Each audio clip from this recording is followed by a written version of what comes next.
रत्नदीप राज्य के पीपलपुर गांव में भयंकर सूखा पड़ा हुआ था। गांव की धरती पूरी तरह से सूख गई थी और दरारों से फट चुकी थी और कुएं भी सूख चुके थे। मोहन नाम का एक किसान अपनी जमीन के सामने खड़ा होकर चुपचाप उसे देख रहा था। तभी गांव का एक व्यक्ति, जिसका नाम बद्री था, वो मोहन के पास पहुंचा और उसके पास जाकर बोला, ओ भैया मोहन, कब तक सूखे खेत को देखते रहोगे? मुझे नहीं लगता कि अब दोबारा से फिर हमारा गांव हरा भरा हो पाएगा। ये सुनकर मोहन ने आसमान की ओर देखा और एक गहरी सांस लेते हुए बोला, ना जाने हमसे या हमारे गांव वालों से जाने अनजाने में ऐसी कौन सी गलती हो गई है जिसकी वजह से हमारे यहाँ सूखा पड़ा हुआ है। अरे अब क्या कहूँ मोहन, हमारे गांव वाले तो हमारा गांव छोड़ना चाहते हैं, लेकिन परेशानी तो ये भी है कि अब उनके पास इतना धन भी नहीं बचा कि वो अपना घर छोड़कर किसी दूसरे राज्य में जाकर बच सके, अपना जीवन बिता सके। इतना सुनकर मोहन की आंखें आंसुओं से भर आईं। अब तो लगता है कि जंगल में जाकर घास फूस पेड़ों की पत्तियां खाकर ही अपना गुजारा करना पड़ेगा। तभी मोहन भारी मन से बोला, मुझसे अपने गांव की गरीबी नहीं देखी जाती भाई। जब भी कोई बच्चा पानी के लिए तड़पता है, मेरा दिल भर आता है, अंदर से पूरी तरह हिल जाता हूं मैं समझ सकता हूं मोहन, लेकिन पानी से भी बड़ी समस्या अभी हमारे गांव के लिए अनाज है। पानी तो हम किसी जंगल में भी जाकर पी सकते हैं, लेकिन आखिर कब तक हम सिर्फ पानी पीकर ही जीवित रह सकते हैं? सबसे महत्वपूर्ण अनाज है। इतना सुनकर मोहन निराश होकर अपने घर चला आया।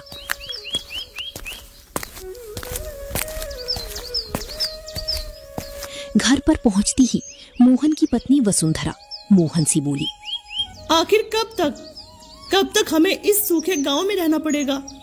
मुझे लगता है हमें ये गांव छोड़ देना चाहिए जी। अरे वसुंधरा, तो तुम्हें क्या लगता है मुझे यहाँ रहना अच्छा लगता है, जहाँ इतना सूखा पड़ा हो, जहाँ पानी की एक बूंद तक ना हो? परंतु तुम ही बताओ मैं क्या करूं? इस गांव में मेरा बचपन बीता है। इसी गांव की गलियों में मैंने अपने दोस्तों के साथ शामें बिताई हैं। इसी गांव में बड़ा हुआ हूं मैं। अब तुम ही बताओ, आखिर मैं अपने गांव के लोगों को छोड़कर कैसे भाग सकता हूं? अच्छा जी, आप तो बोल ऐसे रहे हो जैसे इस गांव के राजा महाराजा हो। अरे तुम खुद क्यों नहीं समझते? अब इस गांव की धरती ने अनाज उगाना बंद कर दिया है और दूसरे राज्य के राजा ने हमें भीख में अनाज देने से भी मना कर दिया है। कितनी बार कहा है तुमसे कि राजा जयदेव से जाकर मदद मांगो, लेकिन मेरी बात तो कोई गांव वाला सुनता ही नहीं। अच्छा तुम चिंता मत करो, मैं सुखलाल चाचा से इसके बारे में बात करता हूँ, ठीक है?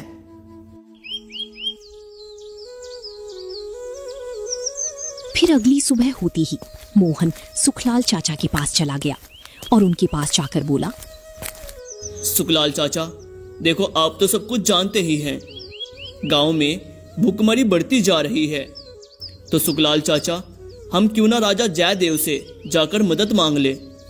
अच्छा तो तुम्हें क्या लगता है बेटा, हमारे गांव वालों ने राजा सुखदेव से मदद मांगने का प्रयास नहीं किया होगा? मैं वहां पर स्वयं गया था, लेकिन राजा ने मदद के लिए साफ साफ मना कर दिया। उन्होंने कहा कि वो पहले ही हमारे गांव की बहुत मदद कर चुके हैं, अब हम और नहीं कर सकते। बल्कि उनके मंत्री ने तो ये तक कह दिया कि हमारा गांव श्रापित है। श्रापित? शायद इसीलिए तो हमारे गांव में 5 साल से बारिश तक नहीं हुई। बिना मुखिया के गांव ऐसा ही होता है चाचा। कुछ भी कहो चाचा, मुखिया जैसा भी था, लेकिन समय पर अच्छी सलाह तो दिया करता था। ना जाने मुखिया हमारा कहाँ लापता हो गया और अपने साथ साथ हमारे गांव की खुशहाली भी ले गया। सही कह रहे हो मोहन, मुखिया के जाने के बाद मुखिया का परिवार भी खूब परेशान रहा, लेकिन मुखिया का कुछ पता नहीं चला। जंगल का कहकर गया था, लेकिन आज तक लौटा ही नहीं। उसके जाने के बाद गांव में कभी खुशहाली हाई ही नहीं, और वैसे भी गांव वाले उसे नफरत करते थे। हाँ चाचा, लेकिन वो इसलिए क्योंकि हमारा मुखिया बहुत लालची किस्म का आदमी था। लेकिन गांव वाले इतनी भी नफरत नहीं करते थे कि वो गांव छोड़कर ही चला जाए। इतना कहने के बाद मोहन वहां से चला गया। तभी रास्ते में जाते वक्त मोहन को एक 10 साल का बच्चा मिलता है। वो बच्चा मोहन को रोकते हुए कहता है, चाचा चाचा, मुझे बहुत भूख लगी है, मुझे बहुत भूख लगी है चाचा। 2 दिन से हमारे घर में कुछ भी नहीं बना चाचा। इतना कहने के बाद वो बच्चा बेहोश होकर जमीन पर गिर पड़ा। भूख से उस बच्चे को तड़पता देख मोहन की आंखों में आंसू आ गए। फिर वो अपने घर की ओर नहीं गया, उसी जंगल का रास्ता पकड़ लिया और फिर एक पेड़ के नीचे बैठकर फूट फूट कर रोने लगा और आसमान की ओर देखकर बोला,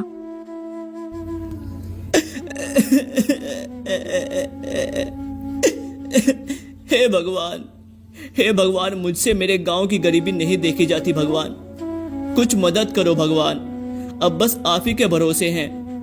और तभी पेड़ के ऊपर से एक आवाज आई, तो समझ ले भगवान ने तेरी सुन ली। मोहन चौंक गया और जैसे ही उसने ऊपर देखा, एक विशाल बाज उसे देख रहा था। उसी विशाल बाज को देखकर मोहन डर गया। तभी वो बाज बोला, देखो, मुझे देखकर डरने की जरूरत नहीं। कुछ देर पहले तुम भगवान से प्रार्थना कर रहे थे। तुम्हारी आंखों में गांव के लिए आंसू देखकर मुझे बहुत अच्छा लगा। लोग तो अपने लिए रोते हैं, लेकिन जो दूसरों का दर्द समझते हैं और उनके लिए रोते हैं, वही होते हैं असली दिल वाले। ऐसे लोग संसार में बहुत दुर्लभ होते हैं। वो तो ठीक है, लेकिन कौन हो तुम? और तुमने मुझे डरा दिया। और तुम तो एक बाज हो, फिर मनुष्य की भाषा में बात कैसे कर सकते हो? तुम जरूर कोई तांत्रिक या तंत्र मंत्र करने वाले जीव हो, है ना? मैंने ठीक कहा ना? नहीं नहीं, ऐसा कुछ भी नहीं है। मुझे बस अपना मददगार समझो। अरे लेकिन तुम मनुष्य की भाषा में कैसे बात कर सकते हो? अरे अरे देखो, अभी ये बताने का समय मेरे पास नहीं है। समय आने पर तुम्हें सब कुछ पता चल जाएगा। मोहन बुरी तरह से डर गया और डरते डरते भागता हुआ अपने घर पहुंच गया। उसके चेहरे पर डर की झुर्रियां साफ साफ नजर आ रही थीं। तभी उसकी वाइफ वसुंधरा बोली, क्या हुआ जी, इतना घबराए हुए क्यों हो? अरे वसुंधरा, तुम्हें क्या बताऊं आज मेरे साथ क्या हुआ। जंगल में एक पेड़ के नीचे बैठा हुआ मैं भगवान को याद कर रहा था कि ये मुसीबत हमारे गांव पर क्यों है, क्यों मेरे गांव के लोग इतनी तकलीफ में हैं। तभी पता है क्या हुआ। पेड़ पर बैठा एक बाज मुझसे इंसानी भाषा में बात करने लगा। हे भगवान, क्या तुम सच कह रहे हो? हाँ वसुंधरा, मैं सच कह रहा हूँ। कहीं तुम्हारा वहम तो नहीं था? अरे नहीं नहीं नहीं नहीं, मेरा कोई बहम वहम नहीं था। मैंने उससे बात की है, मेरे ही सामने वो मुझसे बात कर रहा था, बिल्कुल इंसानी भाषा में। पहले ही हम भूख, गरीबी और भुखमरी से परेशान हैं, और ऊपर से पहले ही गांव में तरह तरह की अफवाहें उड़ रही हैं कि यह गांव श्रापित है। और अब आप कह रहे हो कि जंगल के पक्षी भी इंसानी भाषा में बात कर रहे हैं। मैं तो कहती हूँ इस गांव को छोड़ देना चाहिए। क्या भरोसा, कल को कोई चीता भी आकर इंसानी भाषा में बात करने लगे और हमें खा जाए। मोहन वसुंधरा की बात को सुनकर गहरी सोच में डूब गया। फिर कुछ पल बाद वह धीमी आवाज में बोला, बाज इंसानी भाषा में आखिर कैसे बात कर सकता है? जरूर ये कोई बहुत बड़ा रहस्य है।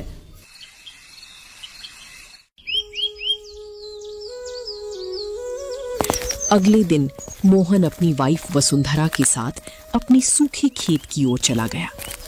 खेत में पहुंचने के बाद उसकी पत्नी वसुंधरा बोली, आखिर कब तक इस बंजर जमीन को देखोगे? अब तुम्हारी किस्मत में हल चलाना नहीं लिखा। ऊपर वाले ने जैसे गांव पर रहमत बरसाना बंद कर दिया है। वसुंधरा के शब्द पूरे होने के बाद रंग बिरंगी किरणों के साथ फिर वही बाज वहां पर प्रकट होता है। बाज को अपने सामने देखकर मोहन फिर से बुरी तरह डर गया।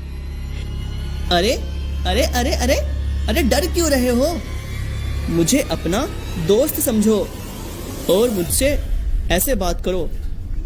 और दोस्त, क्या हाल चाल है? और मैं तुमसे कहूंगा, मैं बढ़िया हूँ दोस्त। देखो, कल तुम मेरी पूरी बात सुने ही भाग गए थे।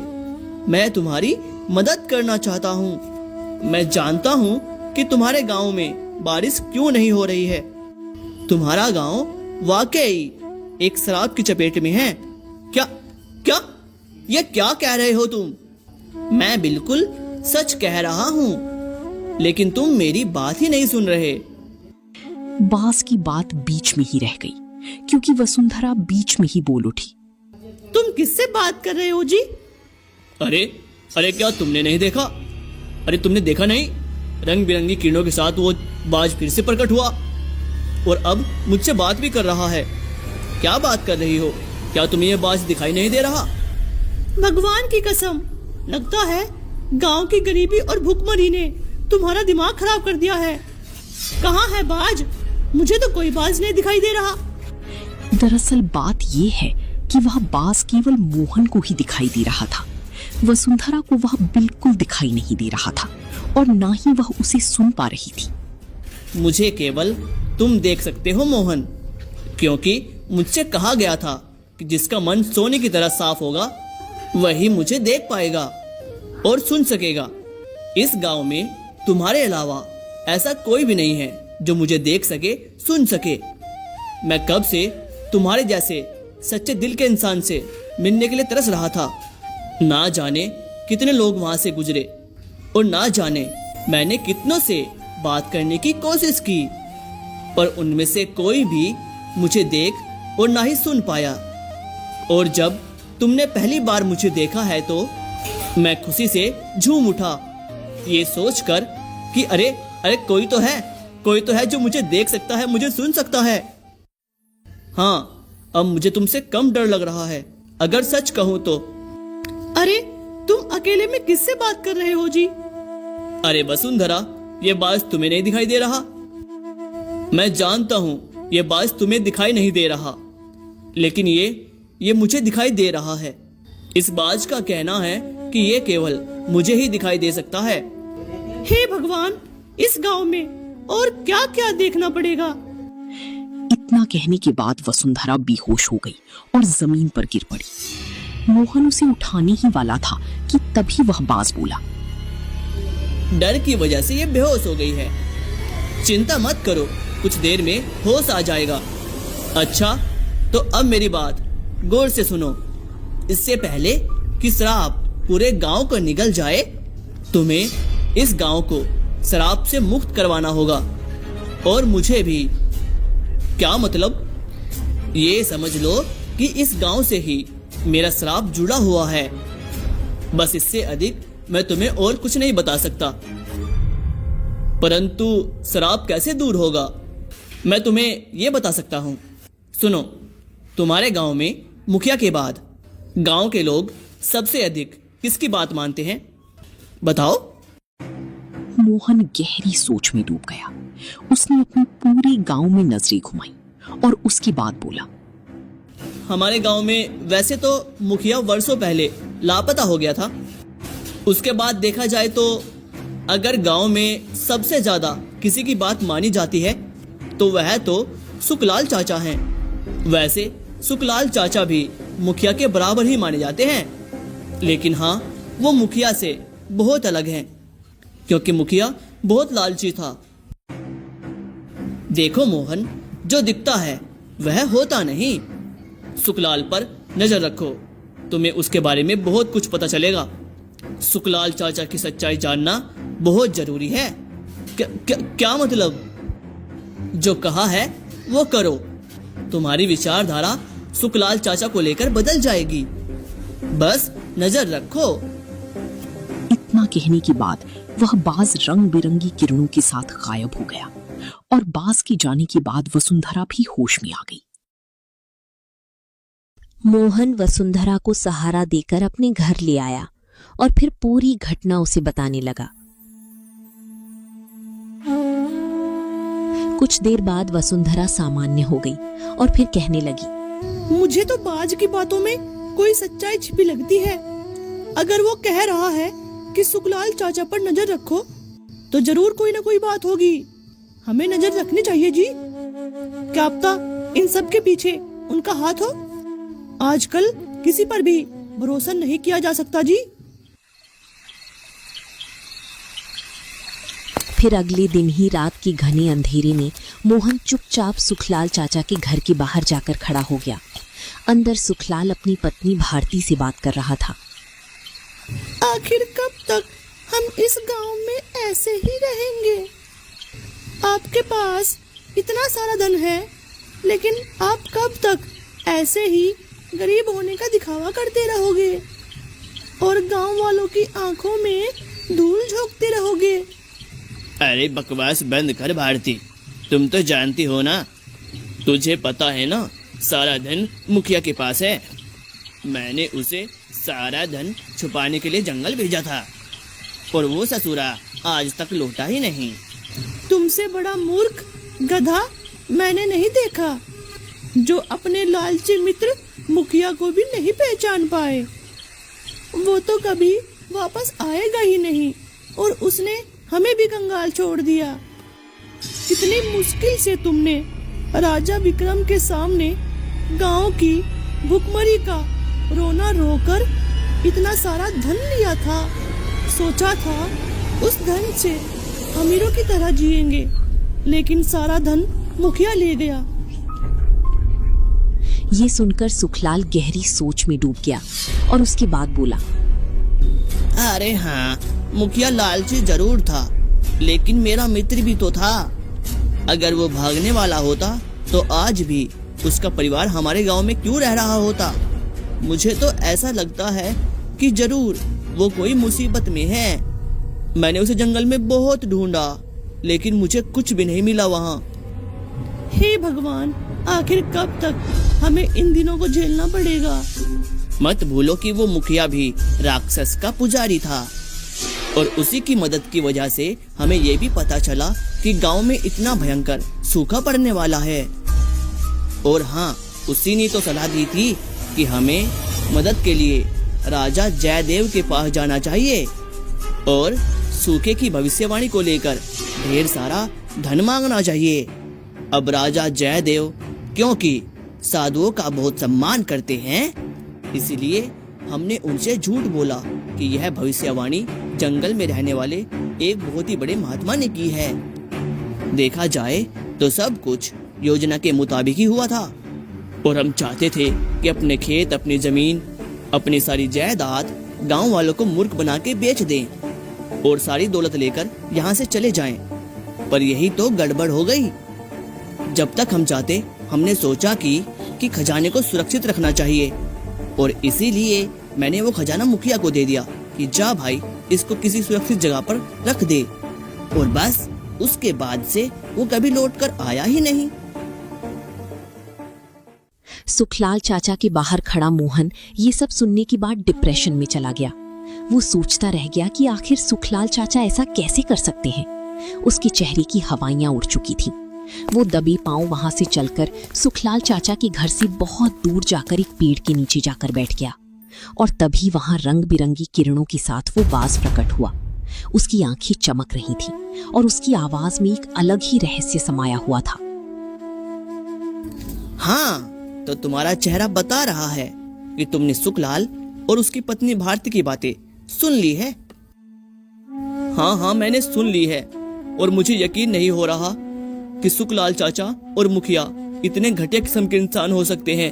वो भगवान के नहीं बल्कि राक्षस के पुजारी थे। अब तो मुझे लगने लगा है कि गांव में जो सूखे की भविष्यवाणी थी वो असली नहीं थी। असली वजह तो उनकी राक्षस की पूजा रही होगी। और यह भी लग रहा है कि कल सुखलाल चाचा ने जो राजा जयदेव से मदद की बात की थी वह भी एक झूठ था। हाँ, तुम सही कह रहे हो, क्योंकि सुखलाल अब दोबारा कभी भी राजा जयदेव के पास नहीं जा पाएगा, और जाएगा भी तो कौन सा मुंह लेके जाएगा। राजा जयदेव तो उनसे पूछेगा कि जो खजाना उसने उन्हें दिया था वो कहाँ गया। खैर, वो सब छोड़ो, मैं जानता हूँ कि वो खजाना कहाँ पर छुपा है। क्या? तुमको कैसे पता? अरे, तुम सवाल बहुत करते हो। ये क्या, कैसे, कहाँ? तुम चुपचाप अब मेरे साथ चलो। चलो जल्दी, मैं चाहता हूँ कि ये शराब जल्द से जल्द खत्म हो जाए। आओ, जल्दी से चलो। इतना कहने के बाद वो बाज उड़ने लगा, पर मोहन उसके पीछे पीछे चल पड़ा। उनके आगे एक गहरा डरावना जंगल था, जहां पर पेड़ों की परछाइयां भी कम नहीं थी। चारों ओर काली, सूखे, उलझी हुई पेड़ किसी जली हुई शमशान की तरह खड़ी थी। चांद की रोशनी बादलों के बीच से छनकर आ रही थी। एक मोड़ पर रुककर मोहन ने बाज से कहा, अरे बाज, यह जंगल तो बहुत ही डरावना है। हम किस तरफ जा रहे हैं? डर से बड़ा कोई भ्रम नहीं होता मोहन। चलो, हम गुफा के बहुत करीब पहुंच चुके हैं। आ जाओ, चलो अंदर चले। मोहन और वो बाज जैसी तैसी जंगल के अंदर बढ़ती रही। हवा और शीतल होती गई। वहां के पेड़ों पर काई लटक रही थी, और कुछ ही देर चलते चलते उनके सामने एक चट्टान आई, जिसके बीचों बीच एक अंधेरी और गहरी दरार जैसी गुफा का द्वार था। उस द्वार से भीतर झांकने पर कुछ भी नहीं दिखता था, बस एक ठंडी और भारी हवा बाहर की ओर बह रही थी। ऐसा लग रहा था जैसे गुफा स्वयं सांस ले रही हो। वो बाज बोला, इसी गुफा में छिपा है वह खजाना। मोहन बाज के पीछे पीछे उस डरावनी गुफा के अंदर चला गया, और भीतर पहुंचने के बाद मोहन की आंखें चमक उठी। उसके सामने सोने चांदी से भरी हुई बक्सों का ढेर पड़ा हुआ था। इतना सारा खजाना देखकर मोहन बोला, बाप रे, इतना सारा खजाना। हाँ, राजा जयदेव ने अपना आधा खजाना साधु के नाम पर दे दिया था। अब तुम्हारे सामने दो रास्ते हैं, या तो तुम इस खजाने को लेकर अपने गांव जाओ और सारे गांव वालों की मदद करो, या फिर तुम अपनी पत्नी के साथ इस सारे खजाने को लेकर यहाँ से किसी दूसरे राज्य में जाकर बस जाओ और एक खुशहाल जिंदगी जियो। अरे बकवास मत करो साले, यहीं चाटा मार दूंगा। तुम्हें पता है मुझे खजाने का लालच नहीं है। यह खजाना मेरे लिए कुछ भी नहीं है। मैं तो बस इतना चाहता हूँ कि मेरे गांव के लोग भूख से न मरे। मुझे आज भी याद है कि वह बच्चा कैसे मेरे पास आया और भूख भूख कह के बेहोश हो गया। देखो, मेरे लिए इस खजाने की अहमियत बस इतनी ही है कि मैं अपने सभी गांव वालों की मदद कर सकूं। तभी वहां रंग बिरंगी किरणों के साथ एक साधु प्रकट हुआ, जिसे पहले मोहन ने कभी नहीं देखा था। फिर साधु बोला, मोहन, मैं तुम्हारे सवालों के जवाब बाद में दूंगा। पहले तो ये बता, क्या तू ये खजाना चाहता है, या फिर तू चाहता है कि तेरा गांव फिर से हरा भरा हो जाए और आसमान से पानी बरसने लगे? प्रणाम साधु महाराज। अगर मेरा गांव फिर से हरा भरा हो जाए और सूखा समाप्त हो जाए तो मैं इस खजाने को देखना भी नहीं चाहूंगा। नहीं चाहिए मुझे खजाना, बस आप मेरे गांव की हरियाली और खुशहाली लौटा दीजिए। मोहन के इतना कहते ही वो बाज रंग बिरंगी किरणों के साथ मुखिया में बदल गया। ये सब देखने के बाद मोहन अचंभित रह गया और फिर बोला, मुखिया जी आप? हाँ, मुखिया ही शराब की वजह से बाज बना दिया गया था। मुझे मुखिया और सुखलाल के बारे में सब कुछ पता चल गया था। वो भगवान के नहीं बल्कि राक्षस के पुजारी थे। एक दिन राक्षस इनकी पूजा से प्रसन्न हुआ। राक्षस खुश होकर प्रकट हो गया और फिर उस राक्षस ने इनको बताया कि कुछ समय बाद तुम्हारे गांव में बहुत ही भयंकर सूखा पड़ेगा। उसने इनसे कहा कि राजा जयदेव से एक भविष्यवाणी के नाम पर धन मांगो। राजा जयदेव संतों का बहुत आदर करता है और इसी वजह से सुखलाल और मुखिया ने राजा जयदेव से आधा खजाना प्राप्त कर लिया। सुखलाल ने ही मुखिया से कहा था कि वह खजाने को कहीं छुपा दे। अब मुखिया इसी गुफा में खजाना छुपाने आया था और तभी मैं यहाँ पहुंच गया। मैंने इसे खूब समझाया था कि असली प्रकोप उस राक्षस की भविष्यवाणी की वजह से ही आने वाला है, लेकिन यह कुत्ता नहीं माना। फिर मैंने क्रोध में आकर इसे श्राप दे दिया कि ये बाज बन जाए, और बाज बनते ही मुखिया रोने लगा। तब मैंने इससे कहा था कि जब कोई ऐसा व्यक्ति आएगा जिसका हृदय सोने जैसा होगा, वही इसे देख सकेगा, सुन सकेगा, और वह व्यक्ति जब खजाने तक पहुंचेगा तभी मुखिया अपने श्राप से मुक्त होगा, और तुम वही व्यक्ति हो। अब गांव पीपलपुर में कभी सूखा नहीं पड़ेगा, निश्चिंत रहो। मुझे क्षमा कर दो मोहन, मैं अपने पापों की सजा भुगतने के लिए तैयार हूँ। मुझे क्षमा कर दो भाई। इसके बाद मोहन ने वो खजाना और मुखिया को साथ लेकर गांव की ओर प्रस्थान किया। गांव पहुंचने के बाद जब उसने वो खजाना सबके सामने रखा तो वो खजाना देखकर सबके मुंह फटे के फटे रह गए और सुखलाल डर के मारे कांपने लगा। अरे सुखलाल चाचा, डर क्यों गए? डरो मत, तुम्हारी असलियत सबके सामने आ चुकी है। तभी वहां राजा जयदेव भी अपने सैनिकों के साथ पहुंच गया। गांव की भीड़ देखकर राजा जयदेव चौंक गया। फिर मोहन ने राजा को सारी घटना विस्तार से बताई।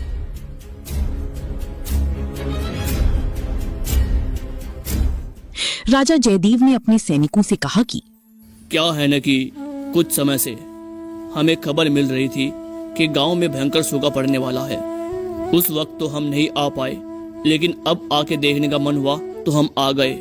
लेकिन यहाँ आने के बाद जब हमें पता चला कि इस गांव के 2 लोग इतने पापी और दुष्ट निकले कि हमें इन्हें देखते हुए भी शर्म आ रही है। सुखदेव और मुखिया को बंदी बना लिया जाए। और मोहन, अब यह खजाना मैं तुम्हें सौंपता हूँ। मुझे तुम पर पूरा भरोसा है कि तुम इसका उपयोग गांव वालों की भलाई के लिए ही करोगे। इतना कहकर राजा अपने सैनिकों के साथ सुखलाल और मुखिया को बंदी बनाकर ले गया। उसके बाद आकाश में घनघोर बादल आ गए और बरसात होने लगी। खेत फिर से लहलाने लगे और तालाब भर गए और पीपलपुर फिर से हरा भरा हो गया।